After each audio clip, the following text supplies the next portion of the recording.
नमस्कार दोस्तों, मैं हूँ रामनिवास अरुण और आप देख रहे हैं दर्पण स्टडी पॉइंट। स्वागत है आपका दोस्तों।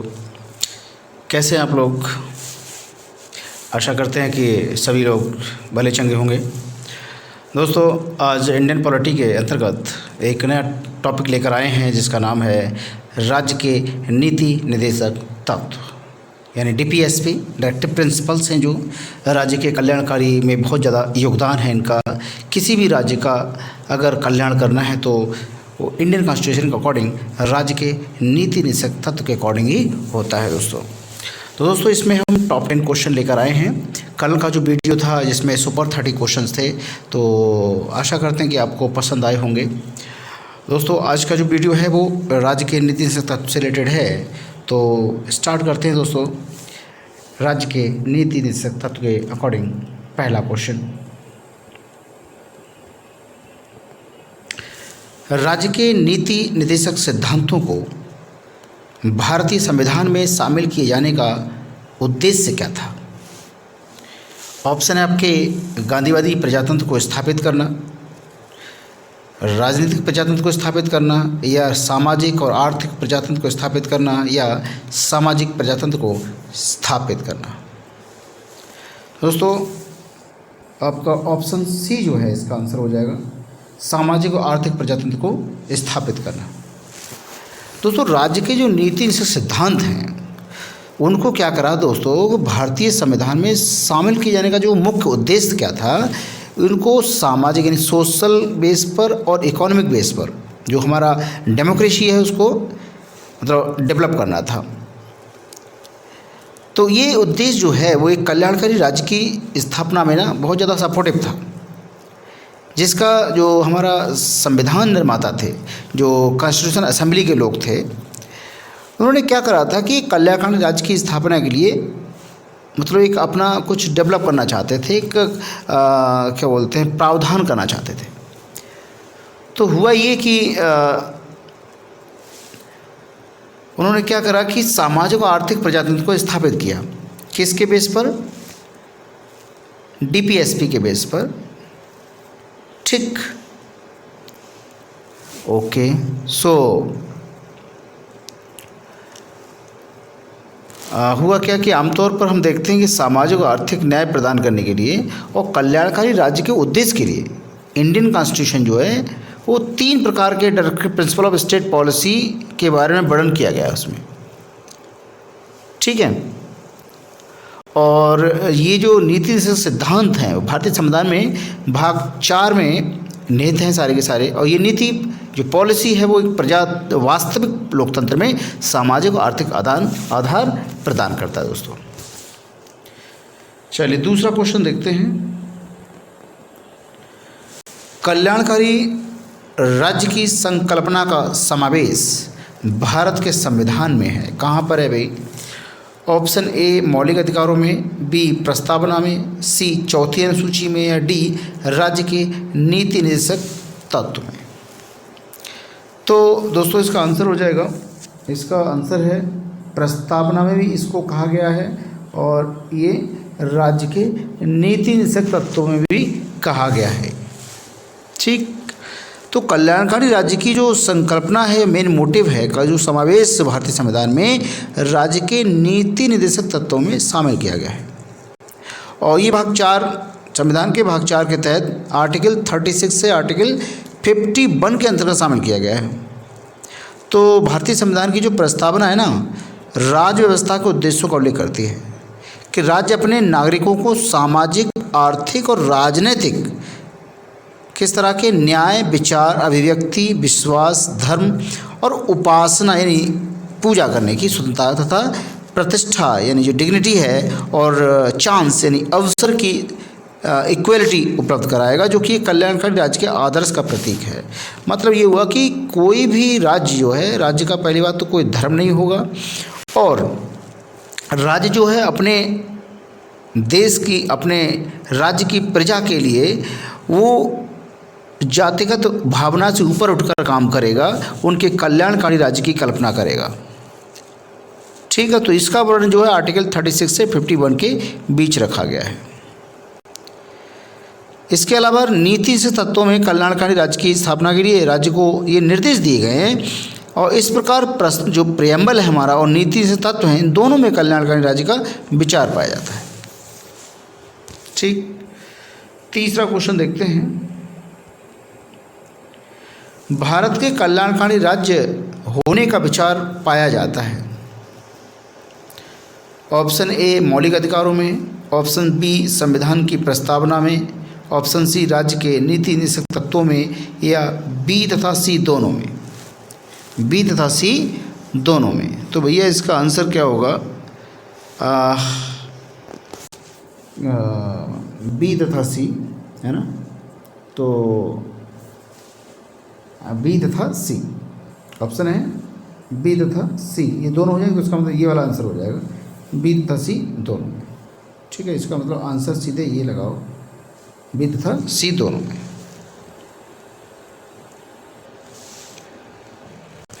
तो दोस्तों इसमें क्या हुआ कि इसमें कल्याणकारी राज्य सरकार की एक अवधारणा है जिसमें राज्य जो है ना अपने नागरिकों की आर्थिक और सामाजिक भलाई के संरक्षण या प्रोटेक्शन के लिए और संवर्धन में महत्वपूर्ण भूमिका निभाता है।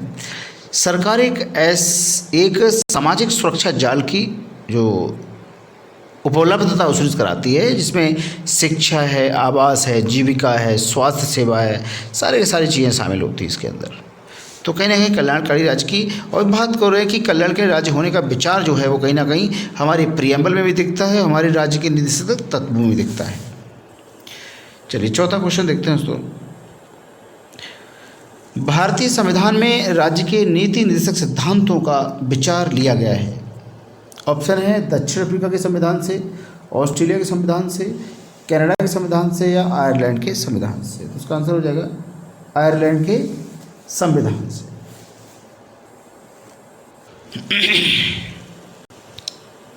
तो इसका आंसर हो जाएगा आयरलैंड के संविधान से।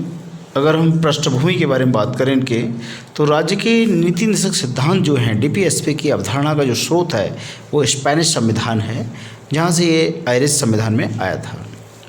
डीपीएसपी की अवधारणा जो है आयरिश संविधान के आर्टिकल 45 से आई है। ठीक है, संवैधानिक प्रावधान क्या है कि भारत के संविधान के जो भाग 4 है यानी आर्टिकल 36 से 51 में जो डीपीएसपी शामिल किए गए हैं राज्य के नीति निर्देशक सिद्धांत। तो भारतीय संविधान का जो आर्टिकल 37 है वो निर्देशक सिद्धांतों के कार्य के बारे में अवगत कराता है। इन सिद्धांतों का जो उद्देश्य है लोगों के लिए सामाजिक आर्थिक न्याय सुनिश्चित करना और भारत को एक कल्याणकारी राज्य के रूप में स्थापित करना भी है। तो मौलिक अधिकारों की बात करें, फंडामेंटल राइट्स के विपरीत डीपीएसपी का जो दायरा है वो असीम है और ये एक नागरिक के अधिकारों की रक्षा करता है और बृहद स्तर पर कार्य भी करता है। तो डीपीएसपी में सभी आइडियल शामिल हैं जिनका पालन जो है राज्य को देश के लिए नीतियां कानून बनाने के समय ध्यान में रखना चाहिए।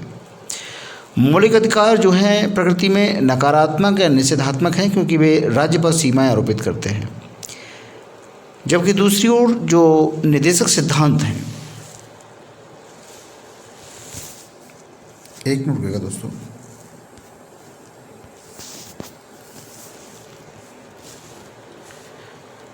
तो डीपीएसपी में जो बात चल रही थी सीमाएं आरोपित करते हैं और दूसरी ओर निर्देशक सिद्धांत सकारात्मक निर्देश हैं। डीपीएसपी कानून जो है द्वारा प्रवर्तनीय नहीं है। ये ध्यान रखना भी बहुत ज़रूरी है कि दोस्तों डीपीएसपी जो है और मौलिक अधिकार साथ साथ चलते हैं। डीपीएसपी मौलिक अधिकार के अधीनस्थ नहीं है। 5वां क्वेश्चन देखते हैं। निम्नलिखित में एक मौलिक अधिकार नहीं है, कौन नहीं है? ऑप्शन ए समान काम के लिए समान वेतन, कानून के समक्ष बराबरी, धर्म पालन की स्वतंत्रता का अधिकार या उत्पीड़न के खिलाफ अधिकार। देखो इसका आंसर हो जाएगा समान काम के लिए समान वेतन। ये मौलिक अधिकार नहीं है, अभी तो फिलहाल तो नहीं है। समान काम के लिए समान वेतन का जो उल्लेख है मौलिक अधिकारों में ना होकर राज्य की नीति निषेध तत्व के अंतर्गत आर्टिकल 39 में किया गया है। ठीक, 5वां क्वेश्चन देखते हैं, छठा हो गया। 5वां हो गया, छठा देखते हैं। भारत में किसके अंतर्गत पंचायती राज प्रणाली की व्यवस्था की गई है? ऑप्शन है आपके राज्य के नीति निर्देशक सिद्धांत, मौलिक अधिकार, मौलिक कर्तव्य या चुनाव आयोग अधिनियम। जो इसका आंसर हो जाएगा, क्योंकि हम पढ़ ही रहे हैं राज्य के नीति निर्देशक सिद्धांत। तो भारत में राज्य की नीति निर्देशक सिद्धांत जो है ना, इसके अंतर्गत पंचायती राज प्रणाली की व्यवस्था की गई है दोस्तों। इसका जो संविधान का आर्टिकल 40 है ना, राज्यों के लिए ग्राम पंचायतों के गठन का प्रावधान करता है। ठीक, 7वां क्वेश्चन देखते हैं दोस्तों। 42वें संविधान संशोधन द्वारा किस अनुच्छेद के माध्यम से श्रमिकों की प्रबंधन में भागीदारी सुनिश्चित की गई? मैनेजमेंट में मतलब। ऑप्शन है आपके आर्टिकल 43 क, आर्टिकल 48 क, आर्टिकल 41 या आर्टिकल 51।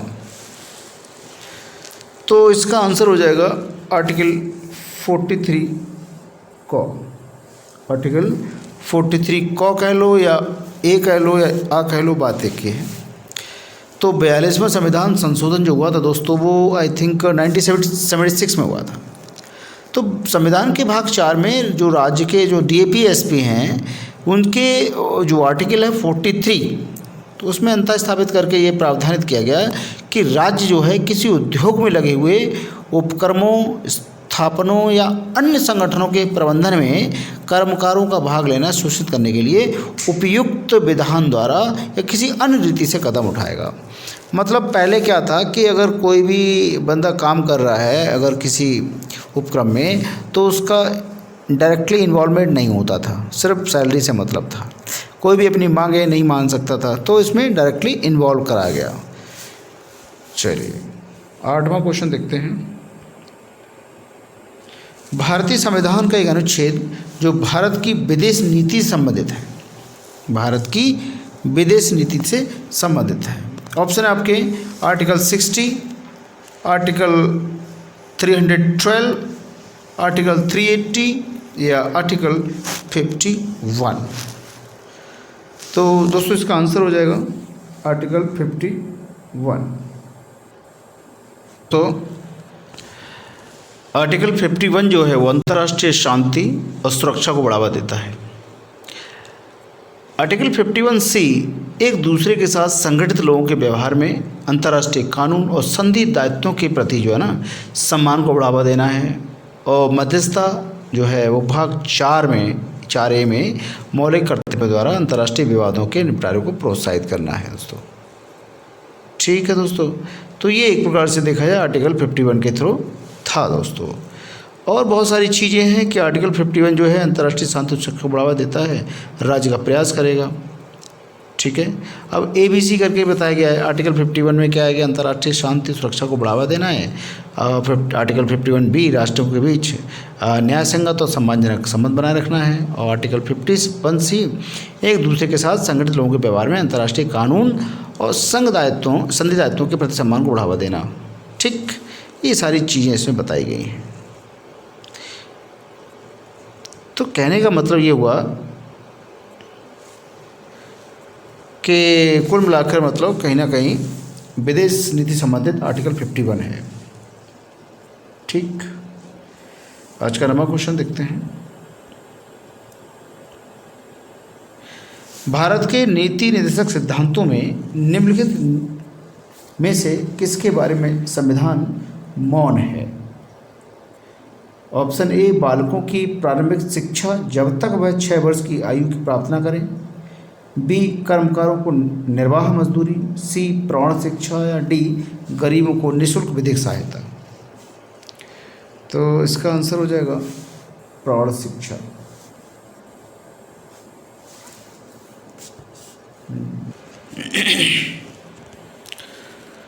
तो इसमें क्या हुआ कि प्रौढ़ शिक्षा के बारे में मतलब हमारा संविधान साइलेंट है पूरी तरह से। तो भारतीय संविधान में जो DPSP हैं वो भाग 4 के तहत आर्टिकल 36 से 51 के बीच में है। तो इनमें कर्मकारों को निर्वाह मजदूरी का प्रावधान आर्टिकल 43 में किया गया है। और गरीबों को निःशुल्क जो विधिक सहायता है, कानूनी सहायता है, वो आर्टिकल 39 में है। और 6 वर्ष से कम आयु के बालकों के लिए प्रारंभिक बाल्यावस्था देख रेख और शिक्षा 86वें संविधान संशोधन से आर्टिकल 45 में है, लेकिन प्रौढ़ शिक्षा जो है प्रावधान इसमें शामिल नहीं है दोस्तों। प्रौढ़ शिक्षा